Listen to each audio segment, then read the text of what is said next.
Hello everyone, welcome to the TGT lab. तो guys, हमने unit 1 complete कर ली थी। आज हम यूनिट 2 करेंगे। सिलेबस के अकॉर्डिंग जो हम आज कर रहे हैं वो ये है हमारा अर्थ इंटीरियर। अर्थ इंटीरियर में origin of continent, ocean basin, Wegener continental drift theory, theory of plate tectonics, earthquake, volcano, folding और फोल्टिंग, ये आज हम पूरा कवर करने वाले हैं। ठीक है, इसमें देखो ये यहाँ पर हमें यूनिट 2 है, ये 11th क्लास की एनसीईआरटी है, फिज़िकल ज्योग्राफी। ठीक है, फिज़िकल ज्योग्राफी हम पढ़ रहे हैं। इसमें जो यूनिट 2 है वो हमारी डील करती है द अर्थ से, origin and evolution of earth, जिसमें interior of earth, Wegener's continental drift theory, plate tectonics, earthquake and volcano, ये यूं का यूं हमारा गिवन है यहाँ पर। ठीक है, तो हमारा मोशन ऑफ अर्थ हो गया था, इंट्रोडक्शन ऑफ सोलर सिस्टम हो गया था, ये दोनों हो गए हैं। अब हम तीसरी बारी कर रहे हैं अर्थ इंटीरियर। आज हम पूरी वीडियो में इसको कंप्लीट कर देंगे।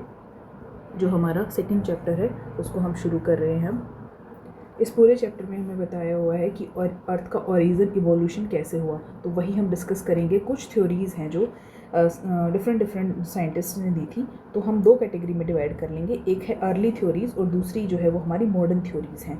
तो अर्ली थ्योरीज़ और मॉडर्न थ्योरीज़ में डिफरेंस ये है कि जब भी किसी चीज़ का इवोल्यूशन होता है तो वो सबसे पहले उसने किसको ऑब्ज़र्व किया और किसने उसकी तरफ उसको और मॉडिफाई करने के लिए जो है वो इनिशिएटिव लिया। तो जो हमारा ओरिजिन है अर्थ का, उसके पीछे बहुत सारी हाइपोथेसिस है।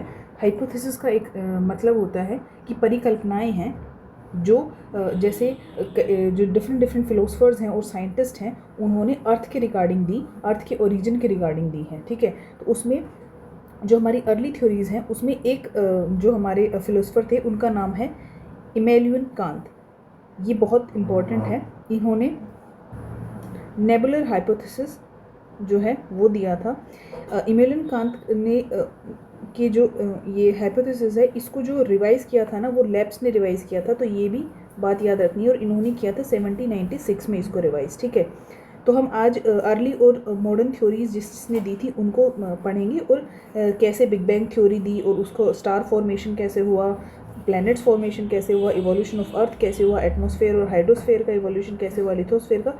इस पूरे चैप्टर में वही सब गिवन है, तो हम इसको लाइन बाय लाइन पढ़ेंगे। ठीक है, अब 1796 में जो नेबुलर हाइपोथेसिस रिवाइज की गई थी लेब्स के द्वारा, तो उन्होंने क्या कंसिडर किया था कि planet were formed out of the cloud of material associated with youthful sun. ये जो हमारे प्लैनेट हैं वो एक क्लाउड से एसोसिएटेड है, kind of type of cloud है, उससे बने हुए हैं वो, जो कि स्लोली रोटेट कर रहे हैं। लेकिन 1950 में ओटो सेचविट आए, उन्होंने जो कि रशिया के थे, और कार्ल वेजास्कर आए जर्मनी के, उन्होंने इसको फिर से रिवाइज़ कर दिया और इसमें कुछ और चीज़ें जो हैं वो ऐड कर दी। अब इसमें एक और बात ध्यान रखने वाली वो ये है, अगर क्वेश्चन आ जाए कि नेबुलर हाइपोथेसिस किसने दी है, तो क्वेश्चन आंसर में ऑप्शंस में अगर इमैनुएल कांत है तो वो लिखना है, लेकिन अगर लैप्लेस है तो वो लिखना है। ठीक है, क्योंकि कहीं ना कहीं इमैनुएल कांत ने इसको दिया था, लेकिन जो रिवाइज़ किया था नेबुलर हाइपोथेसिस को वो लैप्लेस ने किया था। तो ये कन्फ्यूज़न क्लियर कर देती हूँ मैं पहले ही। दोनों में से जो भी ऑप्शन में होगा वही सही आंसर होगा। ठीक है, इसके बाद 1950 में जो लेटर जब हम करते हैं इसको, तो 1950 में ओटो स्क्वेमडिट और जो कि रशिया के थे, और कार्ल वाइजस्कर जर्मनी के थे, उन्होंने भी नेबुलर हाइपोथेसिस को रिवाइज़ किया था। ठीक है, अब सबसे पहले पता करते हैं कि जो नेबुलर हाइपोथेसिस है इसका मतलब क्या है। अब नेबुलर हाइपोथेसिस जो है वो हमारे इमैनुएल कांत ने दी थी, ये याद रखना है, और लैप्लेस ने दी थी। अब इसके अकॉर्डिंग क्या है कि जो नेबुला है, तो उन्होंने कहा कि जो अर्थ और जो प्लैनेट ओरिजिनेट हुए हैं वो एक नेबुला से ओरिजिनेट हुए हैं, और जो नेबुला है वो क्या है, that is cloud of dust and gas. इतना समझ आया कि ये जो नेबुला है इससे जो है हमारे प्लैनेट और अर्थ ओरिजिनेट हुई है, और ये जो नेबुला है ये क्लाउड है इसका, डस्ट और गैस का, और जो गैस है उसमें वो कौन सी है, हाइड्रोजन एंड हीलियम। तो इसने बताया कि जो एक ऐसे ना मतलब क्लाउड था, तो विद पासिंग ऑफ टाइम उसमें जो रोटेशन की वजह से ऐसे रोटेट होते गया, और इस रोटेटिंग मूवमेंट के चलते जो इसमें गैसेस हैं और जो डस्ट पार्टिकल हैं वो आपस में क्या होते हैं, वो एक्यूमुलेट होते चले जाते हैं। ठीक है, और उनकी ही एक्यूमुलेशन से फिर जो बीच में हमारा जो है वो स्टार बनता है, दैट इज़ सन, हमारा सन बनता है। और इसके चारों तरफ जो है हमारे वो प्लैनेट की फॉर्मेशन हो जाती है। और प्लैनेट की फॉर्मेशन किससे होती है? एक तरह से वो डस्ट पार्टिकल्स और जो गैसेस हैं उनसे ही। हमने पढ़ा था ना कि जो हमारे टेरेस्ट्रियल प्लैनेट है, इनर प्लैनेट है और आउटर प्लैनेट है, वो कैसे आउटर प्लैनेट हमारे गैसेस और लिक्विड से बने हुए हैं, ठीक है।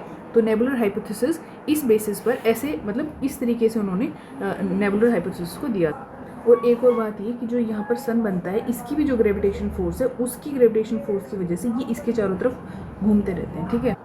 तो इस तरीके से जो वो पूरा नेबुला था, जो डस्ट और पार्टिकल से बना हुआ था, cloud of dust and gases था, वो एक तरह से हमारा सन का और पूरे प्लैनेट्स की शेप लेने लग गया, ठीक है। तो देखो इसमें यही लाइन लिखी हुई है, The hypothesis considered that the planet were formed out of cloud of material associated with a youthful sun which was slowly rotating। तो बताया मैंने कि कैसे नेबुला था और उसने कैसे एक रोटेट करते करते और फिर वो कैसे इन्होंने प्लेनेट की फॉर्म ले ली और बीच में जो सेंटर में है कैसे सन का क्रिएशन हो गया, ठीक है। तो जो हाइपोथेसिस है, नेबुलर हाइपोथेसिस, वो कैसे एक नेबुला से क्रिएट होकर इमैनुएल कांत ने कैसे इसको डिफाइन किया है, ठीक है। तो यही है ये हाइपोथेसिस।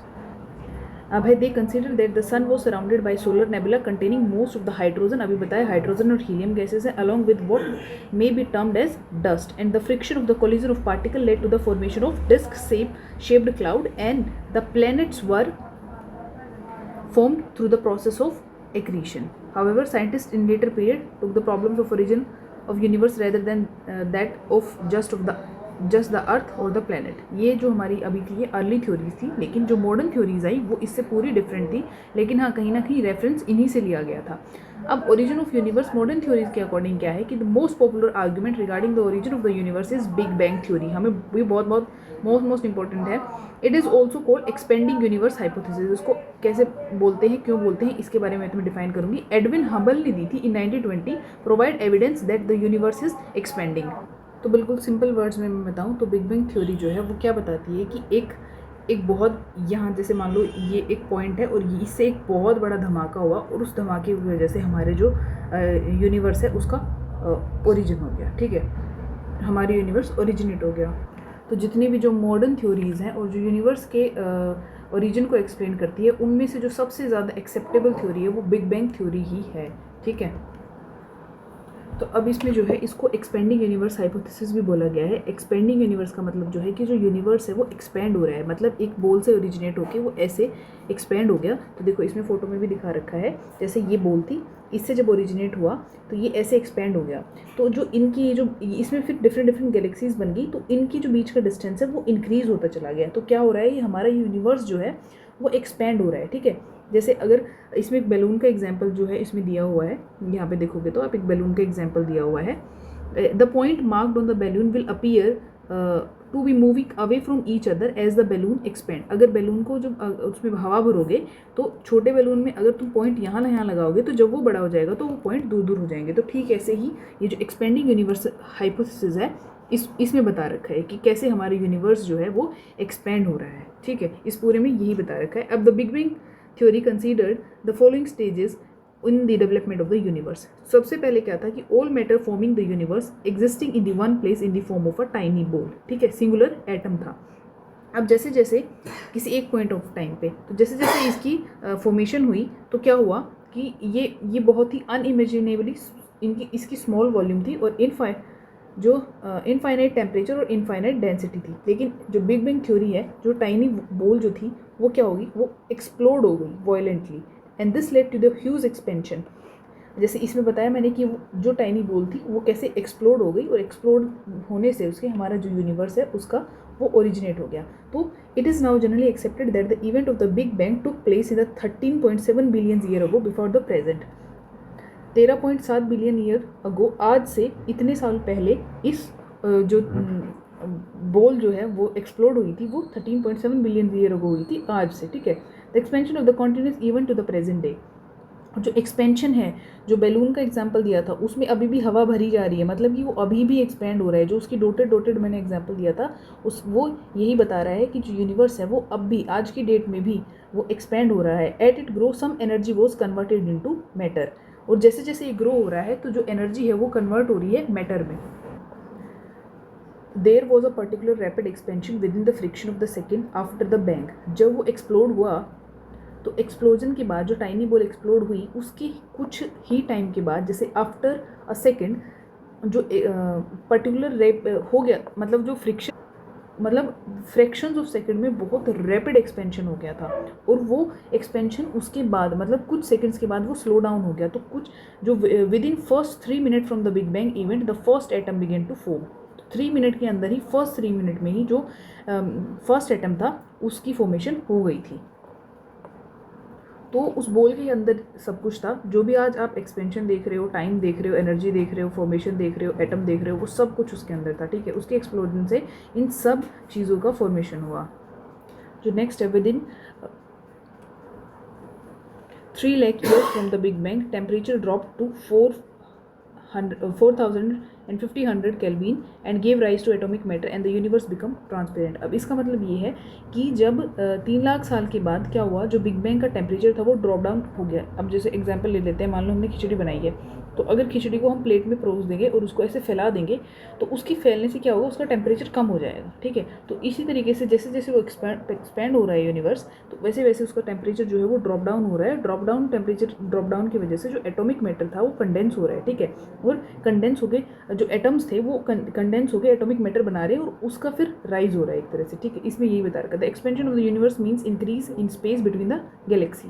यही मैंने बताया अभी, जो एक्सपेंडिंग यूनिवर्स हाइपोथेसिस है उसमें यही बता रखा है कि expansion of universe means increasing the space between the galaxies. ये देखो, ये यहाँ पर जो गैलेक्सीज हैं इनके बीच का जो ये स्पेस है ये बढ़ेगा, ये देखो इसमें यहाँ पे इतना बढ़ गया, तो the distance between them is increasing continuously. It is considered the universe to B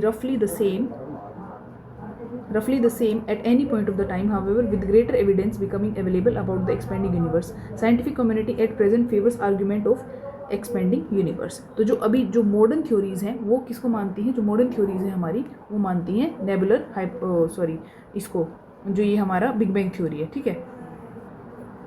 अब जो नेक्स्ट है हमारा वो है the star formation. The distribution of matter and energy was not even in the early universe. हमें पता ही है even तो थी ही नहीं, ठीक है। And these initial density differences give rise to the difference in the gravitational force and it caused the matter to get drawn together.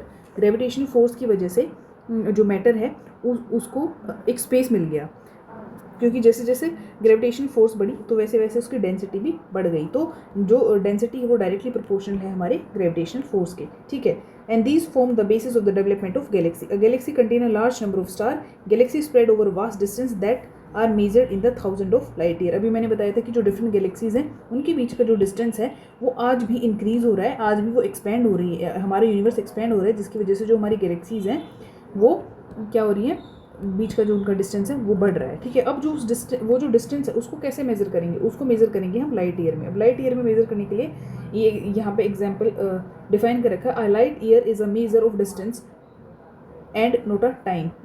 Light year जो है वो टाइम को मेज़र नहीं करता, वो डिस्टेंस को मेज़र करता है। कैसे? The distance the light will travel in 1 year is taken to be 1 light. अब जैसे मान लो हमने लाइट ऑन की, अब इस लाइट ने 1 साल में कितना डिस्टेंस ट्रैवल कर लिया वो हमारा होगा 1 लाइट ईयर, ठीक है। उस तरीके से हम इसको कंसिडर करेंगे। The term of light year is जो हमारा सन है उसकी जो लाइट है वो अर्थ पर पहुंचती है 8.311 मिनट्स में, ठीक है। तो ये लाइट ईयर को यहाँ पे एक्सप्लेन किया गया था।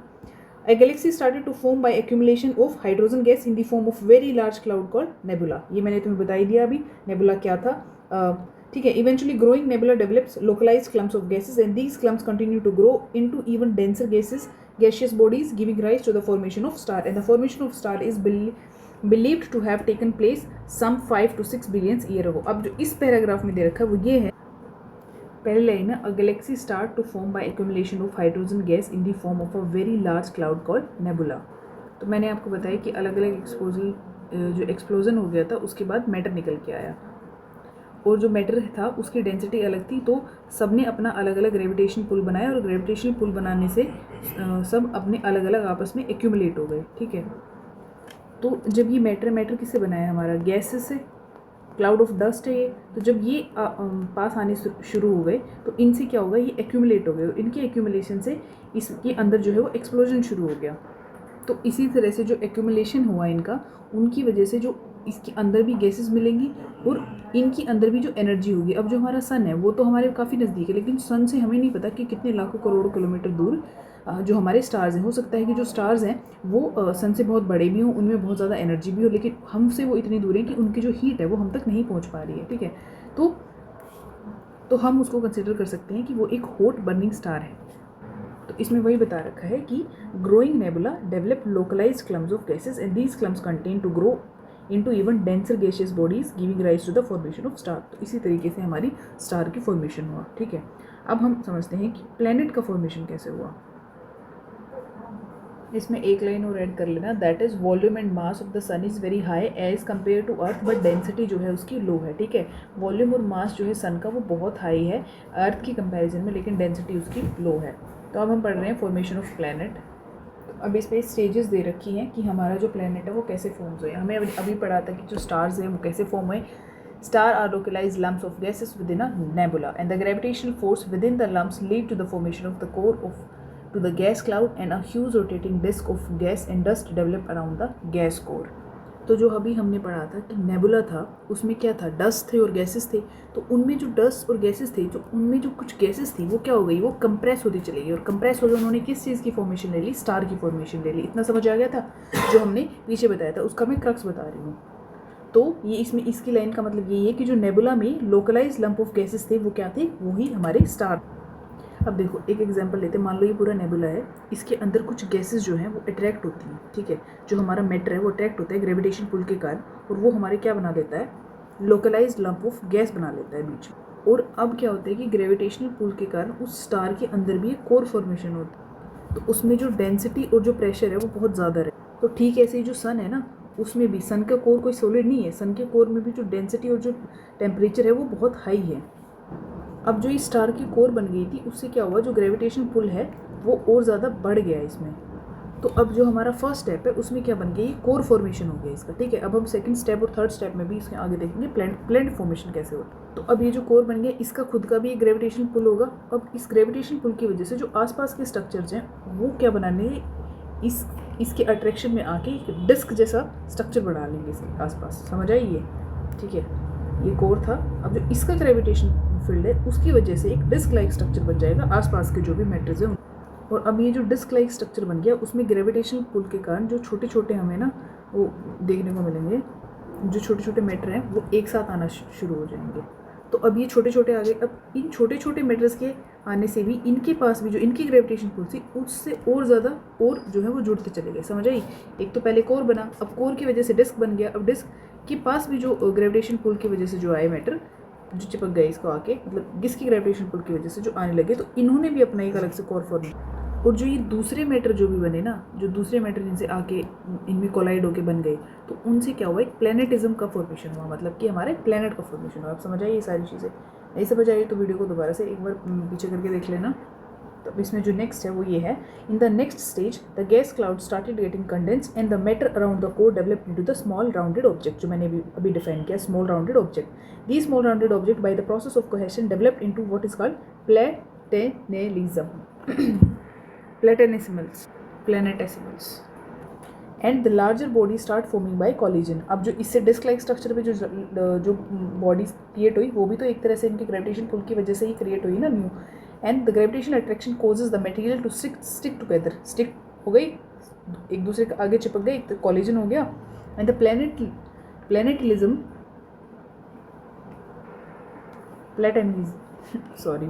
प्लैनेटिज्मल, ठीक है, are the large number of smaller bodies. ये क्या है, लार्ज नंबर है of smaller bodies. In the और फाइनल स्टेज में क्या होगा कि these large number of small planetism create to form a fewer large bodies in the form of planets. तो ऐसे हमारा प्लैनेट का फॉर्मेशन हुआ। ठीक है, तो अब है हमारा इवोल्यूशन ऑफ अर्थ।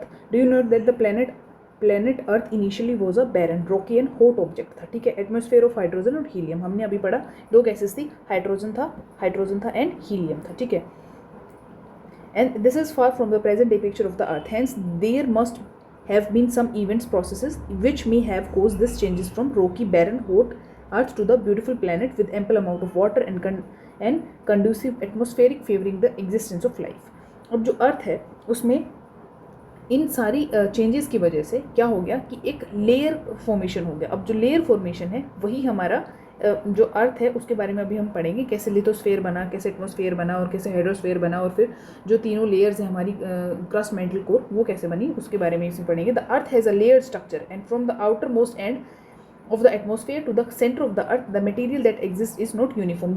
वो यूनिफॉर्म बिल्कुल भी नहीं है। डेंसिटी, टेम्परेचर इंक्रीज हो रहा है, टेम्परेचर डाउन हो रहा है, किसी जो इनर कोर है वो लिक्विड है और सेमी लिक्विड स्टेट में है, तो ये डिफरेंट स्टेजेस हैं उनकी, तो इसी के बारे में इसमें बताया हुआ है। तो इवोल्यूशन ऑफ लिथोस्फीयर कैसे हुआ? The earth was mostly in the volatile state. याद रखना है अर्थ क्या है, वोलेटाइल स्टेट में है during the primordial state, and due to the gradual increase in density the temperature inside has increased। जैसे जैसे डेंसिटी इंक्रीज होगी वैसे क्या होगा, हमारा टेम्परेचर इंक्रीज होगा। Higher the density higher the temperature. As the result the material inside started getting separated depending on their densities and this all heavier metal जैसे कि आयरन, जो आयरन था, जो हैवी मेटल था वो सिंक हो गया toward the centre of the अर्थ, और जो लाइटर मेटल था वो जो है वो बाहर की तरफ, सरफेस की तरफ आ गया। ठीक है, move toward the surface and with the passage of time it cooled further and solidify and condense into the smaller size and this led to the formation of the outer surface in the form of crust. अब जो है ये तो हमारी इस तरीके से 3 layer बन गई, दैट इज क्रस्ट, मेंटल और कोर। ठीक है, क्रस्ट, मेंटल और कोर। और डेंसिटी क्या होगी, डेंसिटी जैसे जैसे अंदर जाएंगे डेंसिटी इंक्रीज होगी इसकी। ठीक है, the density of the material increase crust से लेकर जब हम कोर की तरफ जाएंगे। तो इस पूरे पैराग्राफ में एक्चुअल में जो बता रखा है वो ये डिफाइन किया हुआ है इवोल्यूशन ऑफ लिथोस्फीयर में, that earth has a layered structure.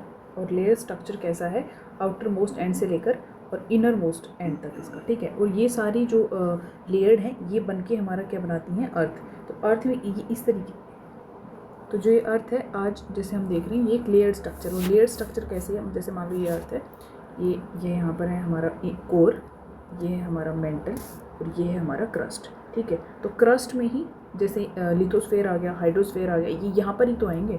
तो इसी तरीके से इसमें डिफाइन किया हुआ है। मैं इसके पूरे नोट्स प्रोवाइड कर दूँगी एक तरह से, और मैं तुम्हें बोल रही नोट्स प्रोवाइड कर दूँगी, तो मैं तुम्हें अब टेलीग्राम चैनल पे मेरे पे भेज दूँगी। टेलीग्राम चैनल वो आप जो है ऐड हो जाना उस पर। टेलीग्राम चैनल का नाम है @the TGT Lab Official।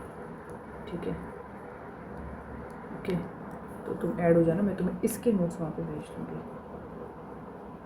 तो इसमें ये बता रखा है कि ये जितने भी मटेरियल्स हैं जिनके बनने से मिलने से अर्थ बनी है वो एक तरह से यूनिफॉर्म नहीं है, उनकी अलग अलग डेंसिटी, अलग अलग उनका टेम्परेचर है, और उसको ऐसे अर्थ को 3 लेयर में बांटा गया है, क्रस्ट, मेंटल एंड कोर। ठीक है, अब हम बात करेंगे evolution of atmosphere and hydrosphere. Present composition of earth atmosphere is chiefly contributed to the nitrogen and oxygen. Nitrogen है और ऑक्सीजन है इसमें अब का जो एटमॉस्फेयर है उसमें। ठीक है, and you will be dealing with the composition and the structure of earth. Chapter 8 में हम पढ़ेंगे एटमॉस्फेयर के बारे में, कैसे है पूरा कंप्लीट उसमें दे रखा है। There are 3 stages in the evolution of the present atmosphere.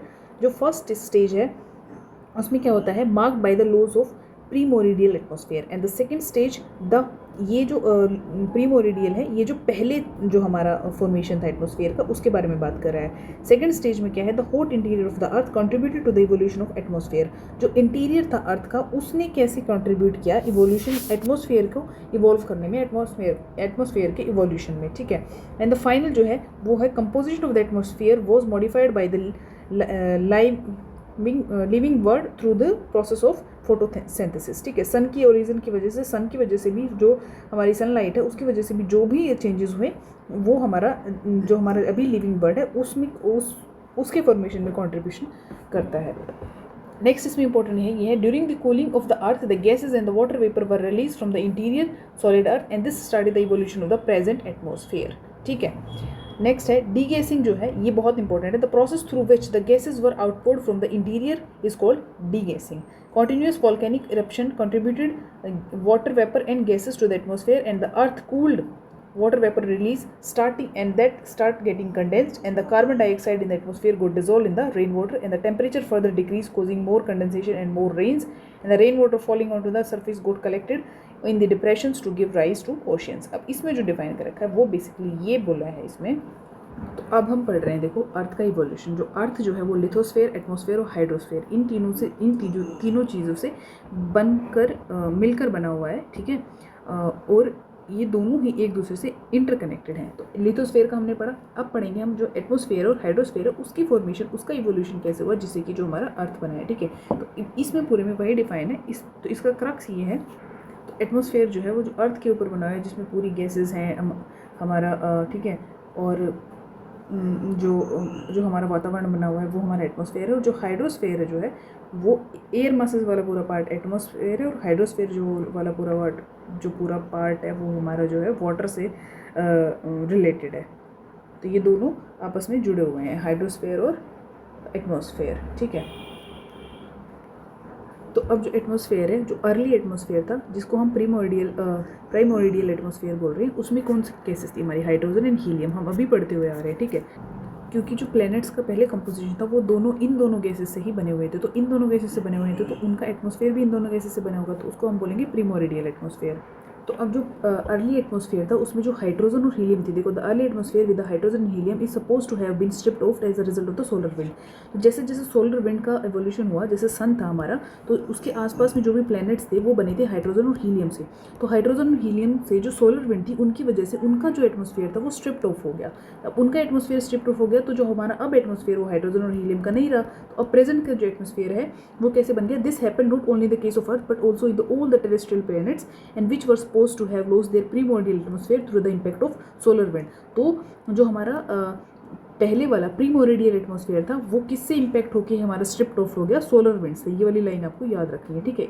उसके बाद है during the cooling of the earth gases and water vapour were release from the interior of the solid earth. जैसे जैसे अर्थ कूल हुई तो उससे क्या हुआ, जो गैसेज और वाटर वेपर थे उन इंटीरियर ऑफ अर्थ से, जो कि सॉलिड था, वो उससे रिलीज हुए, और उनके रिलीज होने से हमारा इवोल्यूशन हो गया प्रेजेंट एटमॉस्फेयर, ठीक है।